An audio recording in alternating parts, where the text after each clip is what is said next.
Assalamualaikum warahmatullahi taala wabarakatuh. Hai semua anak-anak murid Ustazah yang saya kasihi sekalian. Baik, hari ini kita akan sama belajar mata pelajaran pendidikan Islam tahun 4 bidang adab dengan tajuk Jiran Sepakat Membawa Berkat. Kita akan belajar pelajaran jiran. Okey. Hari ini kita akan pelajari yang pertama, maksud jiran. Yang kedua, dalil wajib beradab dengan jiran. Yang ketiga, kita akan belajar hak jiran. Keempat, kita akan belajar mencontohi kehidupan berjiran Rasulullah sallallahu alaihi wasallam. Dan yang kelima, kita akan pelajari apakah kepentingan adab berjiran. Mari kita lihat apakah pengertian jiran. Jiran ialah orang yang tinggal berhampiran dengan rumah seseorang dan disebut juga sebagai tetangga. Itu maksud jiran. Jom kita lihat apakah dalil. Okey. An Abi Hurairah radhiyallahu anhu anna Rasulullah sallallahu alaihi wasallam qala man kana yu'minu billahi wal yawmil akhir fala yu'zi jarahu, rawahu al-Bukhari wa Muslim. Maksudnya daripada Abu Hurairah radhiyallahu anhu bahawa Rasulullah sallallahu alaihi wasallam bersabda, sesiapa yang beriman dengan Allah dan hari akhirat maka janganlah menyakiti jirannya. Riwayat Al-Bukhari dan Muslim. Berdasarkan hadis ni ya, seseorang Muslim wajib, apa hukum dia? Wajib beradab dengan jirannya tanpa mengira agama dan bangsa. Bahkan menyakiti mereka hukumnya haram dan berdosa. Jadi kita perlulah berbuat baik kepada jiran kita. Mari kita lihat video rakaman ini.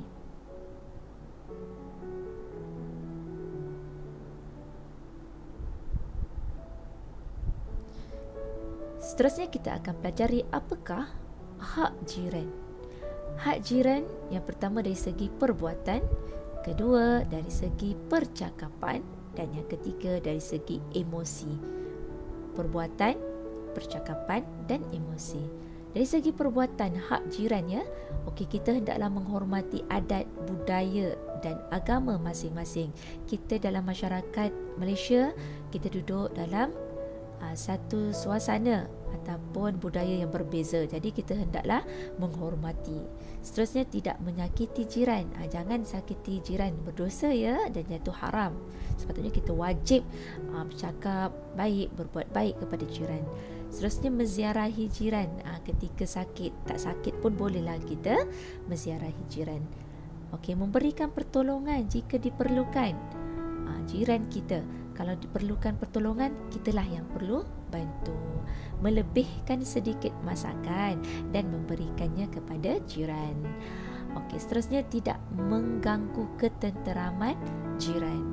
Kita elakkan benda-benda ataupun perkara yang jiran kita tidak suka, bising dan sebagainya. Okey, saling memaafkan kesalahan ya. Kita saling memaafkan kesalahan dan sentiasa bertolak ansur.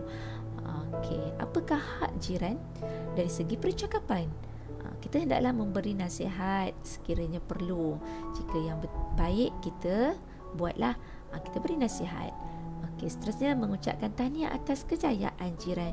Jika anak jiran kita berjaya, kita ucap tahniah. Dapat kelahiran anak, ucapkan tahniah. Okey.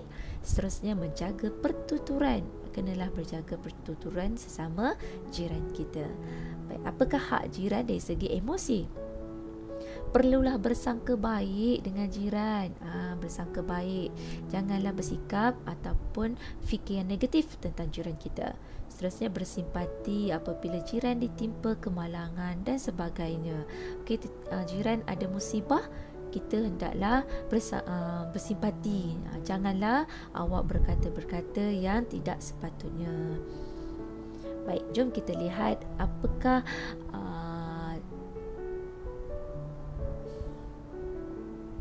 seterusnya Mari kita lihat mencontohi kehidupan berjiran Rasulullah sallallahu alaihi wasallam. Okey, berbuat baik dengan jiran.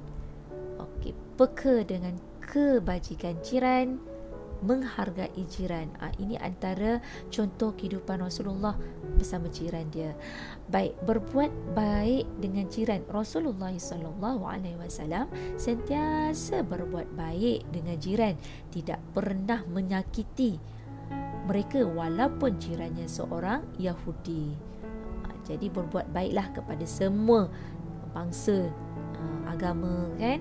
Jadi hidup kita sentiasa harmoni. Okey, apakah contohi sifat Nabi ni? Okey, peka dengan kebajikan jiran. Rasulullah sentiasa peka dengan kebajikan jiran. Apabila memasak makanan, Rasulullah sallallahu alaihi wasallam menggalakkan kita memberikan sedikit makanan kepada jiran, terutamanya berlaku kematian dan musibah. Bila berlaku jiran ada kematian, jiranlah yang bantu memasakkan supaya meringankan kesedihan lah. Jadi itu fungsi jiran, kita hendaklah peka dengan jiran kita. Seterusnya Rasulullah sallallahu alaihi wasallam melarang kita membiarkan jiran berada dalam kelaparan sedangkan kita kekenyangan. Jadi hendaklah kita tahu jiran kita tu lapar ke, belum makan ke. Jadi kita berilah sedikit peka, beri sedikit makanan kepada jiran. Seterusnya Rasulullah sallallahu alaihi wasallam sentiasa menghargai jiran. Bagaimana? Rasulullah berpesan agar kita kerap memberikan hadiah kepada jiran dan mendahulukan jiran yang berdekatan. Ini menghargai. Kita bagi apa yang jiran kita suka, kan? Beri makanan, bagi hadiah dan sebagainya. Rasulullah sallallahu alaihi wasallam juga melaranglah kita meremehkan pemberian jiran walaupun kurang bernilai. Kita hendaklah menghargai walaupun sedikit, tapi nilainya sangat besar. Sebab apa? Ukhuwah di situ ada. Mari kita lihat apakah kepentingan adab berjiran dari segi individu, dari segi masyarakat, dan akhir sekali dari segi negara. Pertama, kita akan belajar dari segi individu.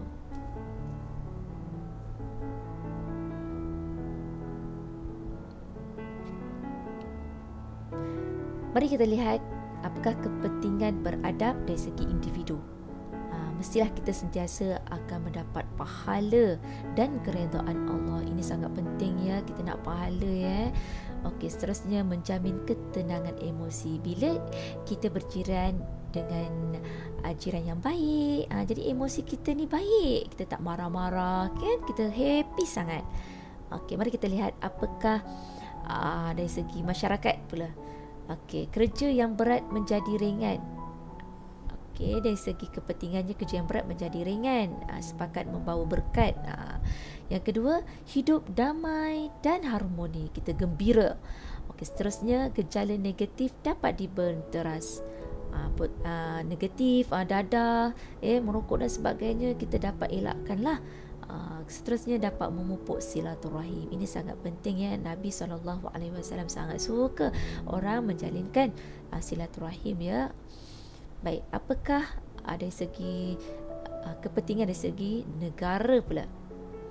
Negara kita akan maju dan menarik kedatangan pelancong. Sebab apa? Mereka suka tengok negara kita harmoni. Okey, seterusnya ekonomi negara kita akan bertambah dengan baik. Baik, tazkirah kita pada hari ini ialah cermin diri kita. Sekiranya jiran kita sering menyebut kebaikan kita, maka kita tergolong dalam golongan orang yang baik. Siapa yang tak nak orang cerita kebaikan kita, kan? Jadi kita hendaklah berbuat baik. Tetapi jika sebaliknya, maka kita hendaklah berhati-hati dengan sikap kita. Kita berubah menjadi orang yang lebih baik. Baik. Apakah rumusan pelajaran kita hari ini? Ialah orang yang mendiami rumah di sekeliling kita itu adalah jiran. Okey, berbuat baik dengan jiran akan mendatangkan pelbagai kebaikan kepada kita. Itu rumusan kita pada hari ini. Jadi Ustazah harap kita akan berjumpa lagi dan buatlah baik kepada jiran-jiran kita.